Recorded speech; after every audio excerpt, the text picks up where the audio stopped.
Eu sou o professor Maurício Ramos, da Multischool, e nós trabalhamos com a parte de desenvolvimento de games, parte também de edição de cinema.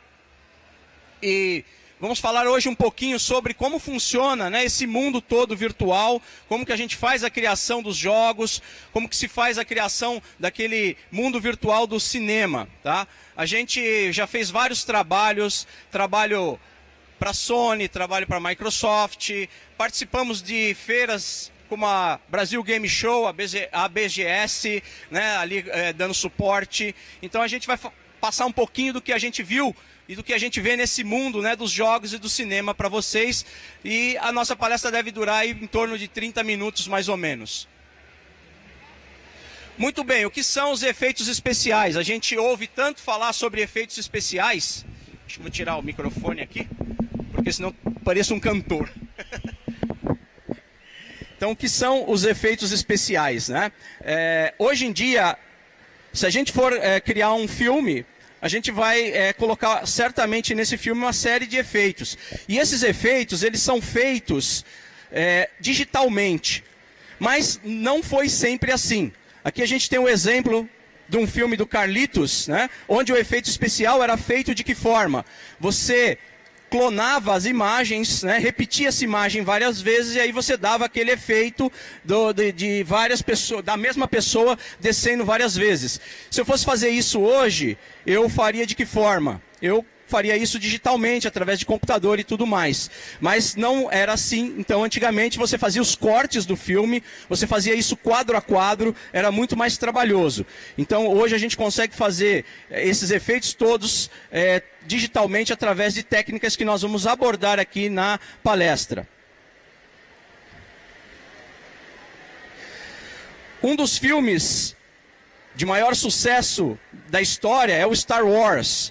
Eu trouxe um trecho aqui do filme Star Wars, um trecho do filme O Despertar da Força, para a gente ver como foi feito o cenário. Você vai conseguir perceber que 90% desse cenário, ele foi feito digitalmente. Então hoje os atores, eles contracenam e toda a parte é feita, toda a parte do cenário ela é feita digitalmente, tá?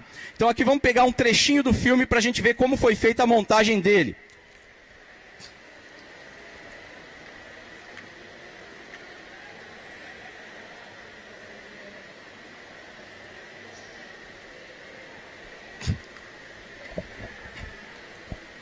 A gente vai falar sobre os softwares que são utilizados para fazer essa parte toda da filmagem.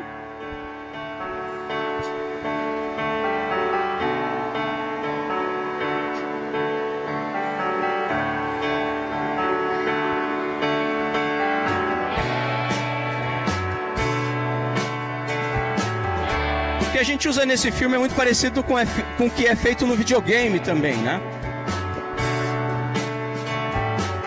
Se você pegar o videogame de Star Wars, muitas dessas cenas são usadas no videogame também.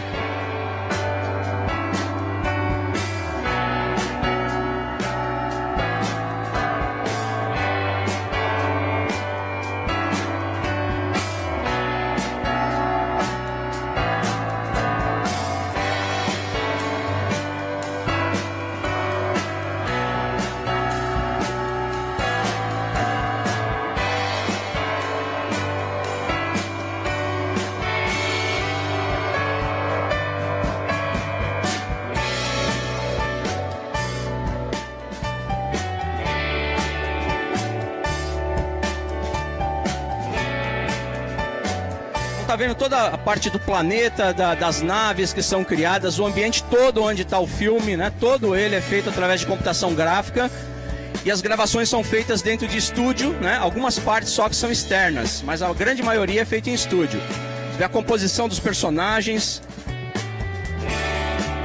Nós vamos falar sobre essa técnica, né, de composição, como a gente faz isso.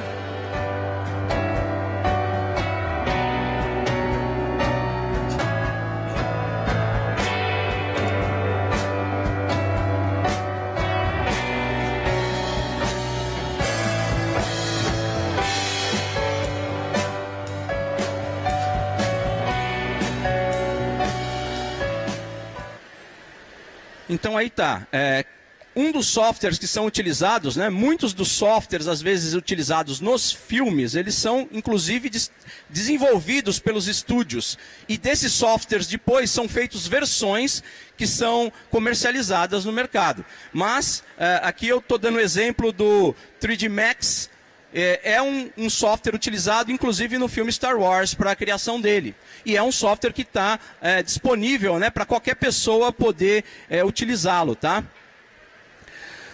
Tem uma pessoa que está distribuindo para vocês um papel. Esse papel é para fazer um teste com a realidade aumentada. Então, você vai pegar com o QR Code. Tá? Isso também faz parte aqui da experiência. Você vai pegar o QR Code ali, vai baixar e vai colocar no seu celular. E aí vocês vão ver o que vai aparecer aí na frente do celular, tá? Então é uma experiência de realidade aumentada que também é uma tendência do cinema, né? Muito em breve nós vamos ver esse tipo de coisa acontecendo no cinema. A gente fala em cinema 3D, cinema 4D e já se fala no cinema 5D também. Então são realidades, né? Cada uma das sensações que você coloca no cinema é uma realidade a mais e são criadas, né, de tempos em tempos novas dessas realidades para que a gente possa experimentar, né? Então, você já deve ter visto em shopping center, né? Aqueles containers onde eles fazem, né, o cinema 3D, o cinema 4D, cinema 5D. E então essas experiências de realidade, elas logo vão estar também disponíveis no cinema comum para a gente, como é o caso da realidade aumentada que a gente está distribuindo aí os papeizinhos para vocês, tá? Muito bem, outro filme que eu trouxe aqui como exemplo, que é bem bacana, é o Deadpool. Quem já assistiu esse filme? Deadpool. Aquela cena inicial do filme. A cena inicial do filme, ela foi toda produzida através de computação gráfica.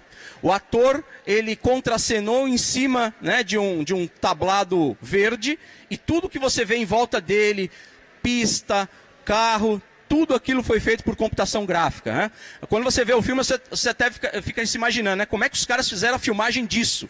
Mas foi toda feita através da computação gráfica. E aí nós usamos outro software, né, o Cinema 4D.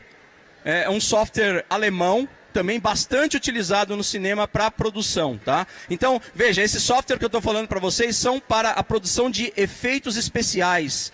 A edição do filme, outro software que a gente utiliza. Muitos de vocês já devem ter utilizado em casa o Adobe Premiere ou o Sony Vega. Esses softwares são para edição. Esse é para criação de efeitos, desses efeitos tridimensionais e de cenas tridimensionais. Esse software Cine 4D, ele foi utilizado para fazer o Casa-Monstro, o Expresso Polar e o Bicho Vai Pegar. 3 desenhos animados. Quem começou tudo isso dos desenhos animados foi o Steve Jobs, né? O Steve Jobs, quando criou, junto com mais um pessoalzinho lá, o Studio Pixar. E aí eles fizeram o primeiro filme de grande sucesso, que foi o Toy Story, isso, Toy Story. O Toy Story foi o primeiro filme que começou a revolucionar, né, essa criação aí do cinema 4D, ou 5D, como o pessoal está falando hoje. Então, foi através disso que foi feito a primeira experiência disso. Outro que usa bastante isso também é meu malvado favorito, né? Também utiliza bastante essa computação gráfica.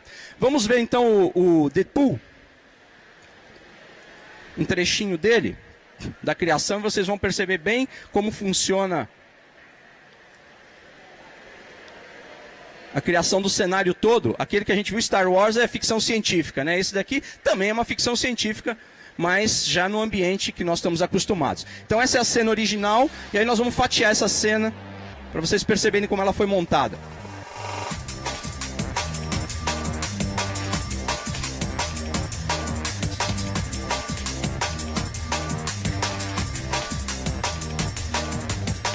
Veja que ele está contracenando com um fundo verde.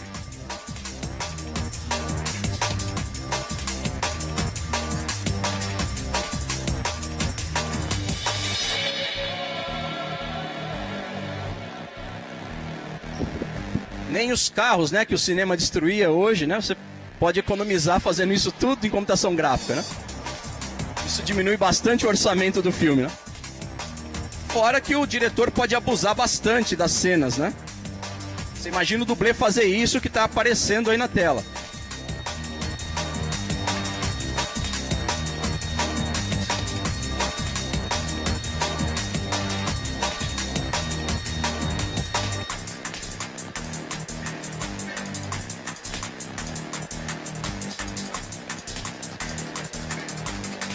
Hoje no cinema nada que é aparenta, né? Que aparenta ser é. A cena feita dentro de estúdio.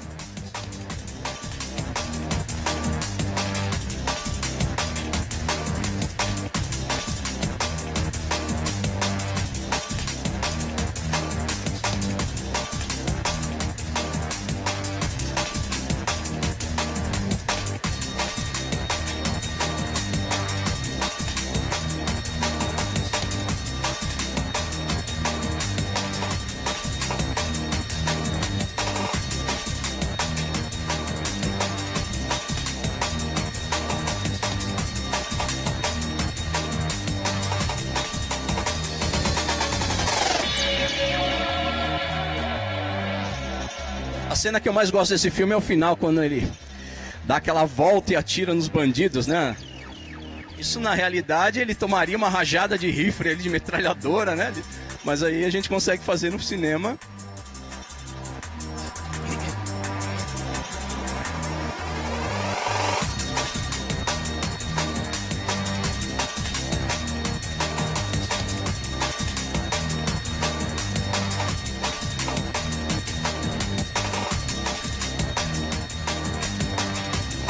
Essas cenas já são quase no final do filme. Você vê que desde o começo do filme, meio do filme, fim do filme, tudo feito na computação gráfica. O rosto deformado do ator.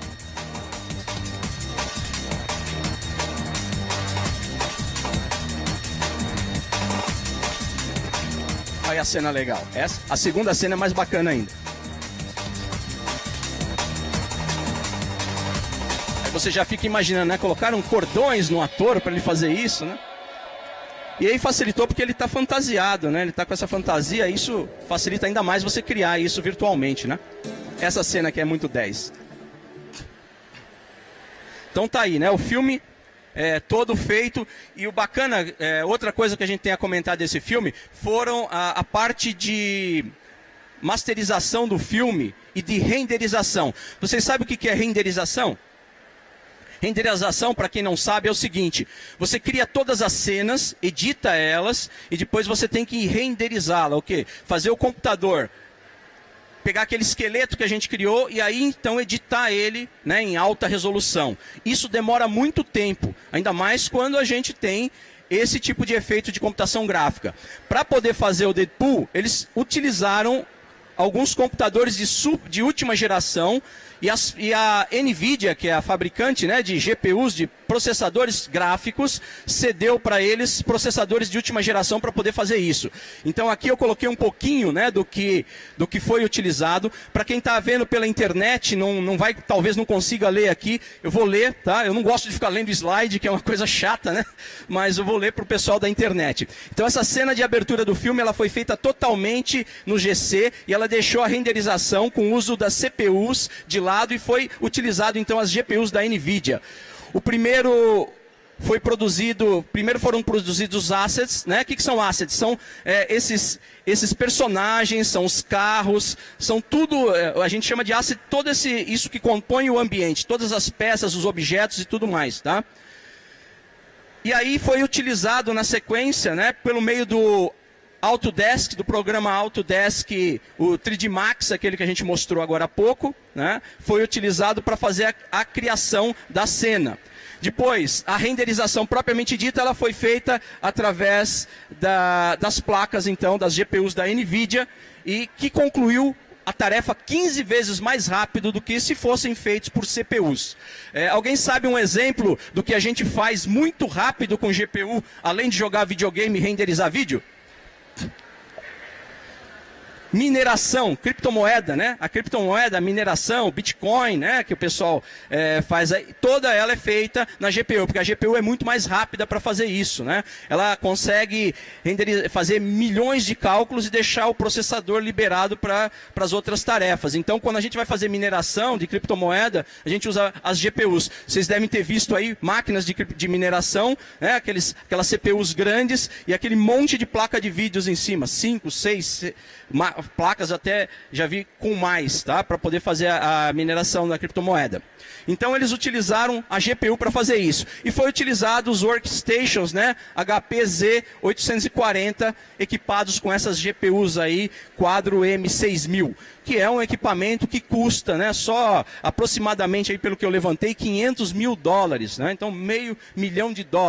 Então é um equipamento bastante pesado. Então o que eu falo, hoje os caras economizam na hora de fazer o filme com os atores, né, fazendo com os dublês, mas eles gastam muito também nessa parte tecnológica, porque diferente do videogame, o filme, né, a gente não vai aceitar, né, olhar aquela cena e perceber que aquilo foi montado pelo computador. Então você vai precisar sempre utilizar equipamento de última geração, que futuramente será utilizado também nos videogames. O que a gente usa em videogame hoje são equipamentos que foram utilizados para fazer isso no cinema alguns anos atrás. Então esses equipamentos eles vão se barateando e aí eles passam a estar à disposição da gente, tá? Então vamos avançar aqui. Vocês viram as cenas todas produzidas, principalmente quando o ator estava contracenando. Vocês viram aquele fundo verde atrás, né? Sabem qual é o nome desse efeito que a gente utiliza para criação? Ele é chamado Chroma Key, tá? E pode ser utilizado tanto o verde quanto o azul. Então, hoje quando você vai fazer uma gravação, que você quer, por exemplo, lá um tsunami invadindo Nova York, o que eu vou fazer? Eu vou pegar a rua, onde vai ser filmado, vou colocar em 2 prédios lá, eu vou descer um pano verde, e aí os atores todos vão contracenar naquele local. Onde está aquele pano verde, eu vou substituir aquele fundo pelo que eu criei na computação gráfica, através das ondas e tudo mais. Então aí você tem a cena bastante real. Os prédios são reais, os atores são reais, né? E às vezes, inclusive, eles soltam lá caminhões de água para invadir as ruas, para poder dar mais realidade ainda na cena, tá? Mas o fundo ele é feito então através desse fundo verde. Eu fiz aqui uma demonstração de como isso funciona. Você tem o fundo verde, aí você pega a atriz, ela contracena com o fundo verde, aí depois, através da computação gráfica, você retira esse fundo verde e insere ela em outro fundo. Algumas TVs hoje, digitais, elas utilizam esse recurso para os cenários. A Rede TV é uma delas, ela utiliza muito isso. Ela não faz o cenário como a gente está acostumado, a Globo já até faz esse cenário e tal, mas a Rede TV ela começou já 100% digital, então ela faz o cenário, a maioria das vezes ela é todo marcação verde ou azul, e aí depois então você coloca através de GC todo o resto, tá? Então aqui eu tiro ela do fundo e coloco ela em outra posição. Por exemplo, ela está aqui de roupa de banho, imagina que ela está tomando banho numa praia do Havaí. Então você olha essa foto e fala, pô, foi tirada no Havaí. Não, ela foi tirada no estúdio, né? Aí você fala, não quero que ela tome banho no Havaí, eu quero que ela tome banho na piscina do condomínio do prédio dela. Então, é só a gente... Opa, estou com o botão errado aqui, desculpa, aí. Aí ela está na piscina do condomínio. Você fala, não, eu quero ser mais ousado, ficção científica, ela vai tomar um banho, já está anoitecendo e daqui a pouco tem o luar, então ela vai tomar um banho de lua. Vamos exagerar um pouco mais, ela vai tomar um banho de lua na própria lua. Então aí, né, eu vou colocar ela com fundo lunar. Então aqui está o terreno lunar.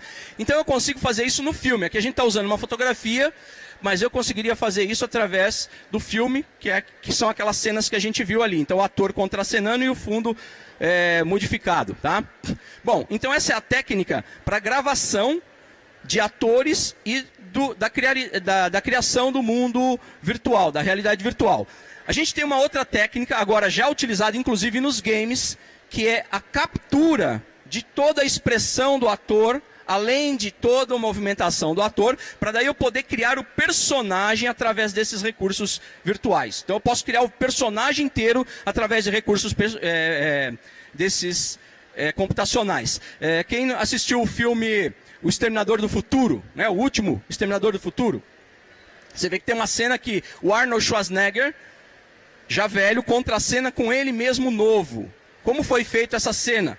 Ela foi toda feita através de computação gráfica. Tá? Então eles pegaram lá os filmes mais antigos, escanearam o rosto do Arnold Schwarzenegger, você escaneia ele 360, e aí depois então eles fizeram, né, rejuvenesceram ele. Aí todo aquele corpo que você vê do Arnold Schwarzenegger foi todo montado por computação gráfica. Então você vê ele contracenando com ele mesmo. Né? Bem bacana isso, ele mais jovem e ele mais velho contracenando. Isso então é feito de que forma? Você utiliza aí um sistema que a gente chama de Motion Capture. Tá?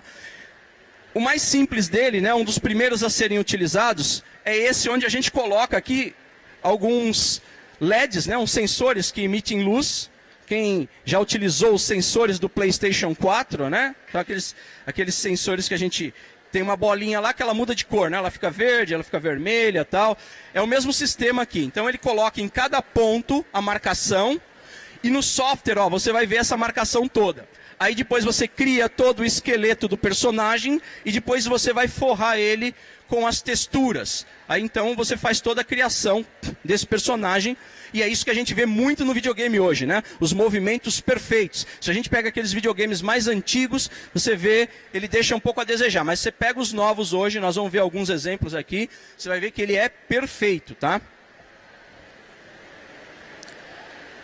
Um exemplo desse, como primeiro exemplo, né? Vou dar aqui um lançamento, agora no final do ano, início desse final de 2018, foi lançado aí o Spider-Man, né? E o Spider-Man foi criado já com esses recursos de última geração, tá? Então você utiliza um estúdio, né? Os atores dentro do estúdio, para poder fazer isso. Então eu vou rolar aqui um pedacinho para a gente entender como é que funciona. Na verdade, olha, os atores, eles contracenam nesse estúdio que a gente está vendo aqui. Eu vou falar agora para a gente não ficar cortando durante, vocês poderem prestar atenção.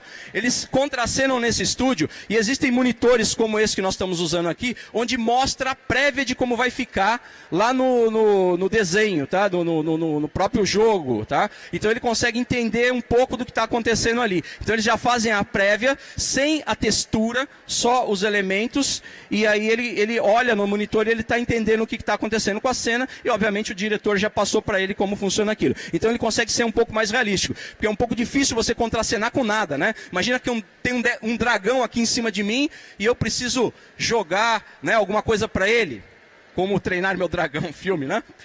Isso foi feito assim também, então o ator tem que jogar aqui. E aí o dragão está ali em cima, então ele tem que imaginar que o dragão está lá em cima. Então se você consegue fazer essa prévia, fica legal, né? Porque ele consegue entender o que vai acontecer na cena. Então vamos ver como é que foi criado essas cenas.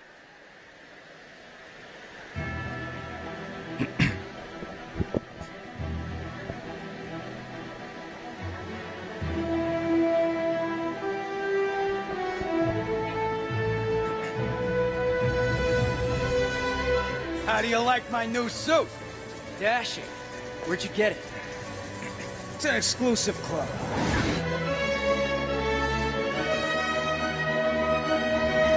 Essa é a pré-visualização que eles enxergam quando estão contracenando.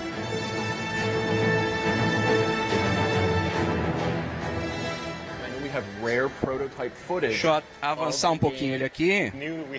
Aí já está o ambiente do jogo, cidade toda criada também, e só aqui o personagem texturizado.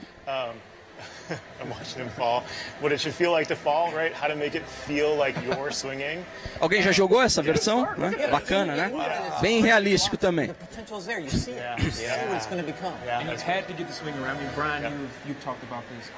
Esses jogos, eles demoram anos para serem criados, né? A maioria deles é de 2 a 4 anos cada versão. Né? You're on to something. Yeah.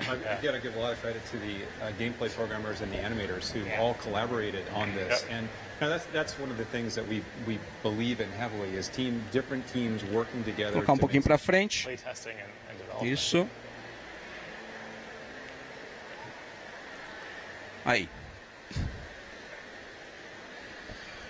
Avatar.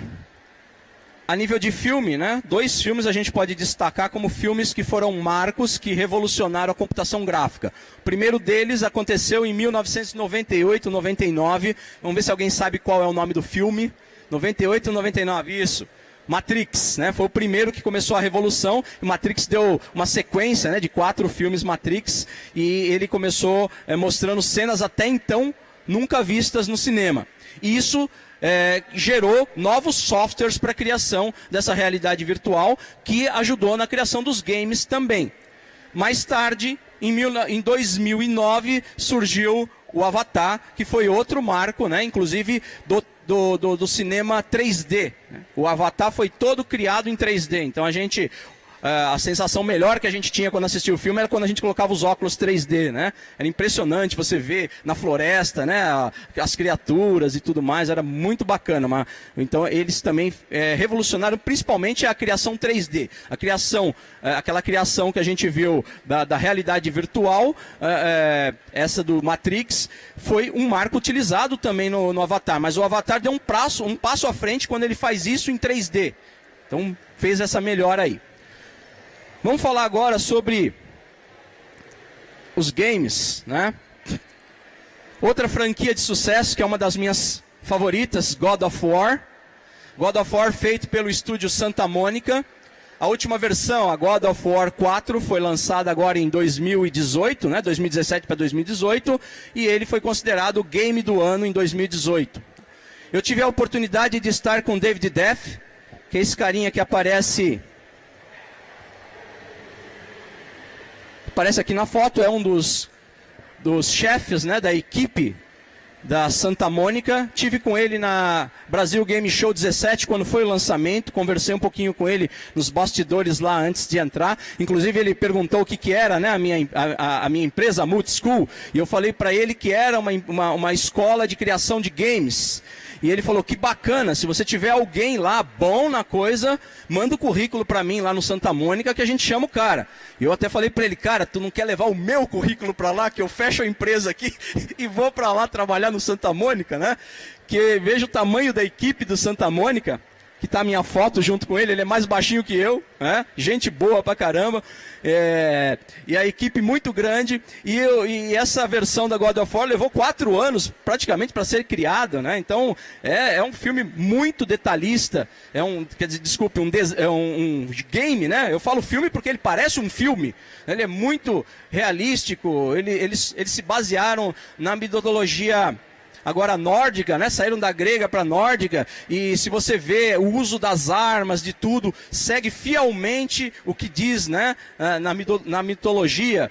Até a Discovery chegou a fazer lá um programa que ele fala sobre armas, e tem lá um dos episódios fala sobre os armamentos nórdicos. E se você jogou God of War, ou se joga, assistir, você vai ver, exatamente assim que eu uso o Leviatã, que é o machado dele, né, o escudo e tudo mais. Então aqui o God of War tem, nessa equipe, um dos responsáveis, né, o cara hoje que dirige, né, a parte de criação dos personagens, é um brasileiro. Não sei se vocês sabem, né? É o Rafael Grassetti. Ele faz a parte de escultura. Então no game, diferente do filme, a gente começa fazendo a escultura. No filme a gente faz escultura para poder fazer, por exemplo, as armaduras lá do Star Wars, né? Então eles fazem uma escultura tal para depois moldar o capacete, fazer toda aquela cena. Agora no game é muito importante você fazer essa escultura para os designers, né? Os designers gráficos conseguirem entender, né, todo o personagem em 360 graus. Aí ele vai transcrever aquilo para a computação. Então é bem bacana isso. Então ele começa fazendo isso. O Rafael, ele trabalha com argila, tá? E ele é paulista, né? Eu trouxe aqui um trechinho de uma entrevista com ele, né? O pessoal perguntando sobre o God of War e do que vai vir para o God of War. Então é bem interessante a gente assistir esse trechinho da entrevista com ele aí. Também, a gente está introduzindo ele agora com...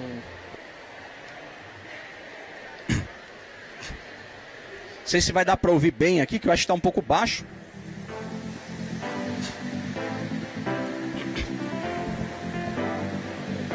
Aí a criação, essa cena que ele está criando é do God of War 3, quando Kratos batalha com Poseidon. que aí ele faz o conceitual, né? Jefferson Silveira. Como seria o Kratos se ele fosse brasileiro? Seria igual ele... Perguntando aí como seria o Kratos se fosse brasileiro, ele falando seria igual ele é, né? C1413282. Estão conseguindo escutar? Tá? Dá pra ouvir? 4D1. Algum deus fora da mitologia nórdica aparece no game? Aparece. O Kratos está sempre no game, desde o começo. Leandro Moraes. Saberemos o que aconteceu com o Kratos depois de God of War 3? Com certeza, ele está na mitologia nórdica, agora tem um filho. Arthur Guilherme. Usaremos outras armas além do Leviatã e do escudo? Cara, o Leviatã e o escudo são as armas principais do Kratos, mas o Atreus também, a gente está introduzindo ele agora com o arco e flecha, que também é uma das... Agora no 4, para quem não sabe, né, o Atreus é o filho do Kratos, né? E ele utiliza um... Os punhos também são uma das armas que tem o próprio upgrade no sistema. Então os punhos também são uma das armas.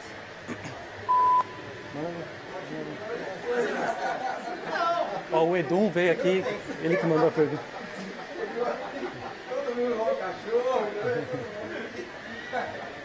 Edum, acho que é Edum. Alguma vez já ofereceu a ideia de fazer God of War no folclore brasileiro? Tipo o Kratos montado na mula sem cabeça, tentando rastrear o cara forçou a ideia aí. Pelas pegadas depois de cortar a única perna do Saci Pererê. E Kratos lutaria capoeira.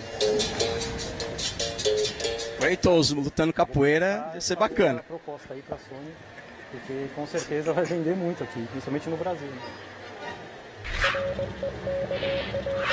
Como é guardar um segredo tão grande de um personagem tão querido por tanto tempo? Muita gente pergunta sobre ele.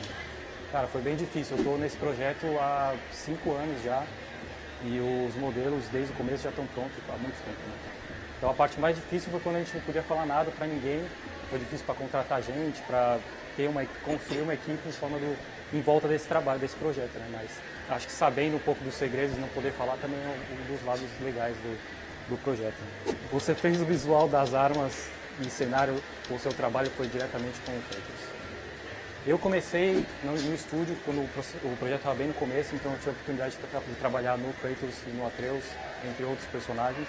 Mas conforme o projeto foi tomando forma, eu acabei indo para as outras áreas, ajudando mais na parte de direção de cenários, armas e tudo mais. Quanto tempo até o visual do personagem ficar pronto e você ficar 100% satisfeito? O Kratos mesmo, a gente refez mais de 100 variações para chegar no look final. Então demorou... Se vocês escutaram, eles fizeram 100, né, para poder chegar nesse resultado final do Kratos. É um processo bem longo, e não só da parte de arte, mas tem todos os departamentos que tem que trabalhar junto para chegar num resultado satisfatório. Então demorou bastante tempo. Como você foi parar no Santa Monica Studios? Cara, eu trabalho nessa indústria há 14 anos já. E eu fui fazendo bastante coisa aqui em São Paulo, que eu comecei com publicidade aqui em São Paulo. E aí fui indo para essa parte de personagens, até chegar a criar meu portfólio com personagens e gerar interesse de empresas de games de fora do país. Aí acabei indo para o Canadá, trabalhei na BioWare por um bom tempo, já com contatos da Sony aqui do Brasil.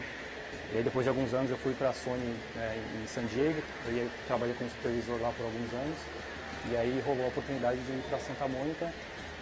Bem resumido, é meio que isso aqui, 15 anos resumido em uma foto. Agora que ele deixou o barba crescer, no próximo jogo ele vai usar a camisa xadrez? Então, DLC tá saindo, camisa xadrez. Bom, a gente viu então esse trechinho, né, da entrevista, de uma entrevista com o Rafael. Quero agradecer aqui a Nerd Booker, que fez essa entrevista pela internet com ele, né? E a gente usou esse trechinho da entrevista aqui, né? Para poder mostrar para todo um pouquinho ele falando aí, tá? Bom.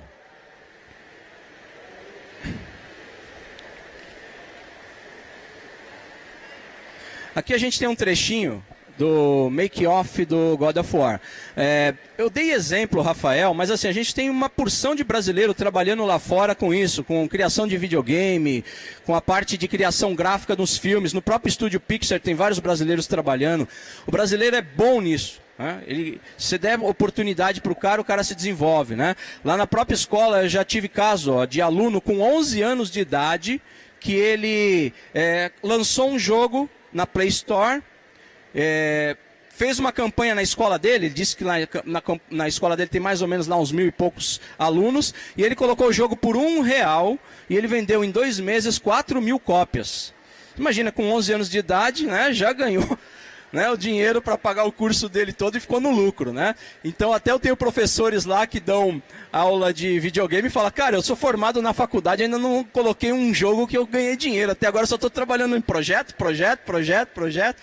Né? Então você imagina que bacana que ele pegou todas as fases, né, do jogo, e inclusive da comercialização, do gerenciamento, e conseguiu fazer o jogo fazer sucesso e vender esse jogo pro pessoal, né?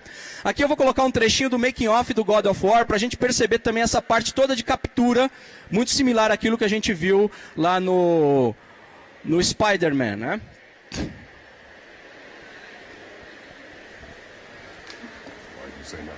Essa é a cena onde eles estão no barco, o filho e o Kratos. Oh yeah, this is from the actual trailer. I think I'm weak because I'm not like you. I know I was never what you wanted. Nesse dá pra gente perceber bem a tela lá atrás onde ele tá contracenando e vendo a cena. Maybe things were different.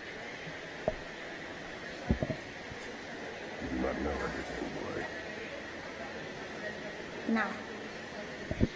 But at least Lá I know atrás. the truth now.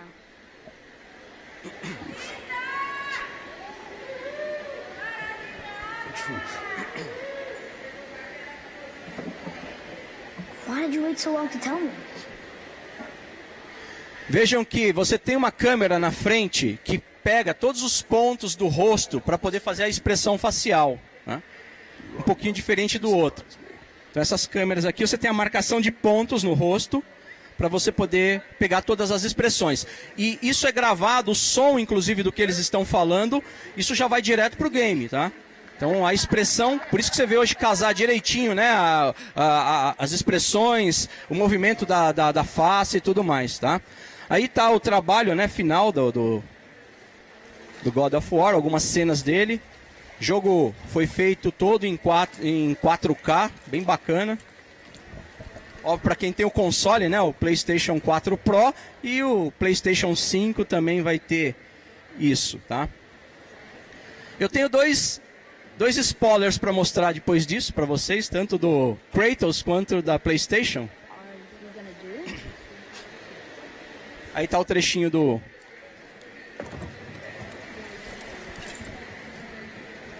Machado Leviatã.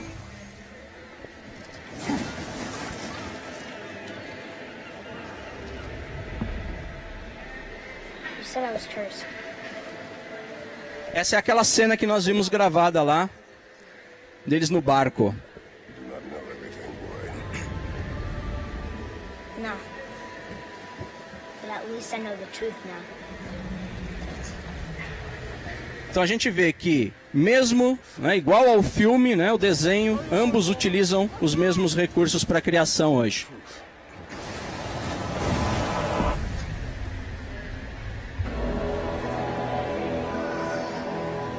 Temos um mestre passando das animações aí, o Maurício de Souza atrás.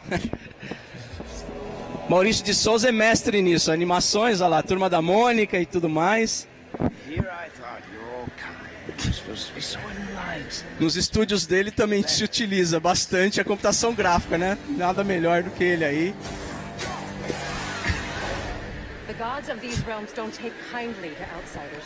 Bom, eu vou mostrar um pouquinho dos spoilers agora. Aqui é bem grande.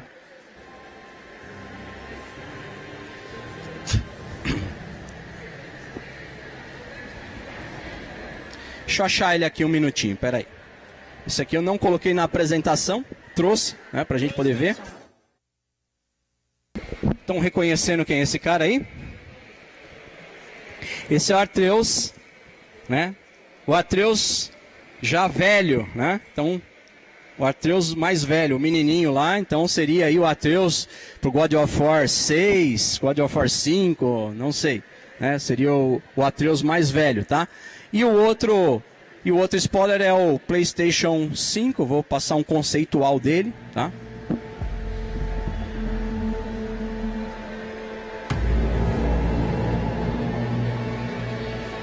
Então esse é o conceitual do PlayStation 5.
Gostaram? Comprariam um?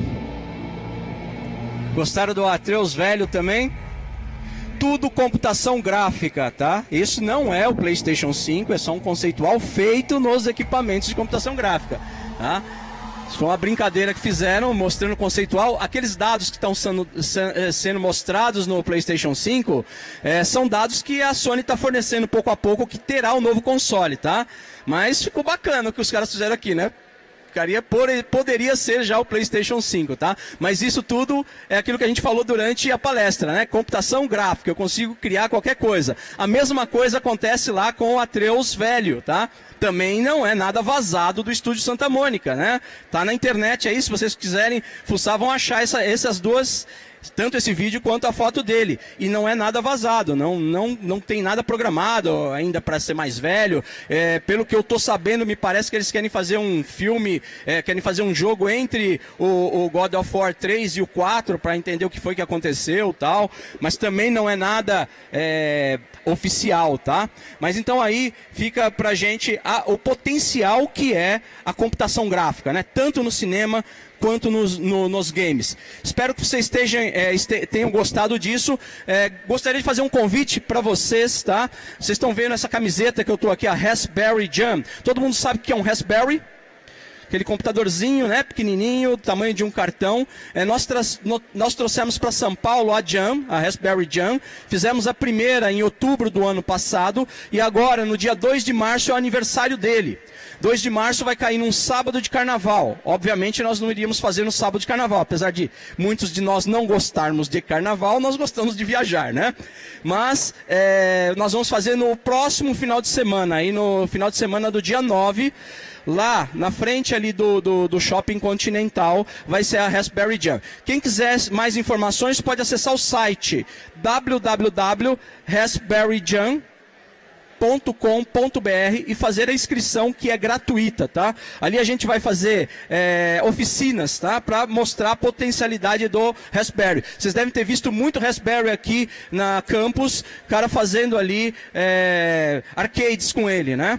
Eu também fiz arcades com ele, mas ele tem um potencial muito maior do que isso. Lá nós vamos mostrar, por exemplo, um projeto que está na estação espacial chamado AstroPy. Nós temos equipamento aqui e tem 2 deles na estação espacial para você poder fazer experimentos lá, para alunos de escola poderem fazer. E ele é feito com o Raspberry, tá? Então ele é bem bacana. Eu vou colocar os contatos aqui para vocês, quem quiser pode fotografar, tal. E vou fazer o sorteio também, né? Eu prometi que ia fazer um sorteio, né? Vou sortear um livro conceitual do Warcraft, só para dizer que eu não fiquei só na Sony, né? Então, Warcraft, conceitual do Warcraft. Agradeço aí a Blizzard, né?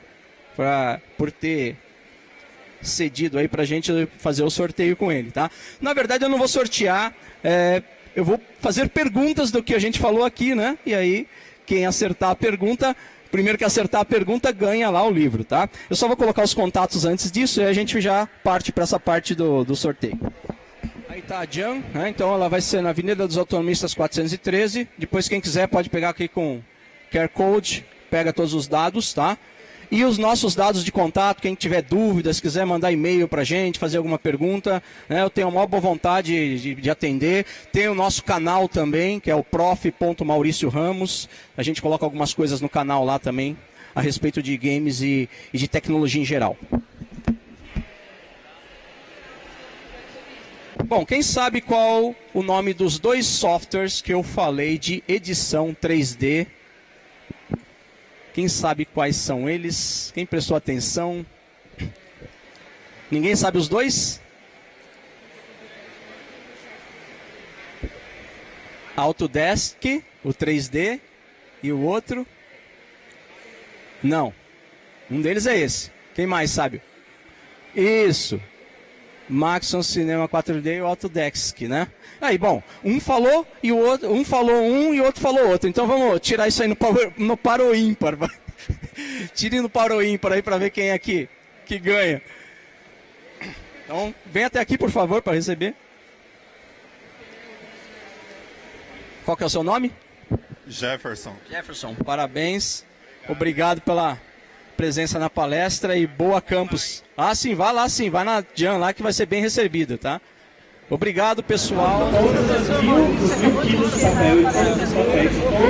Falando sobre toda essa parte visual de games, de filmes, você pode falar o que você achou? Eu achei uma palestra muito bacana, explicando para o pessoal como as coisas realmente são feitas. Muita gente não sabe como é a questão do background, do que está por trás que a galera vê na tela, tanto dos jogos quanto dos filmes.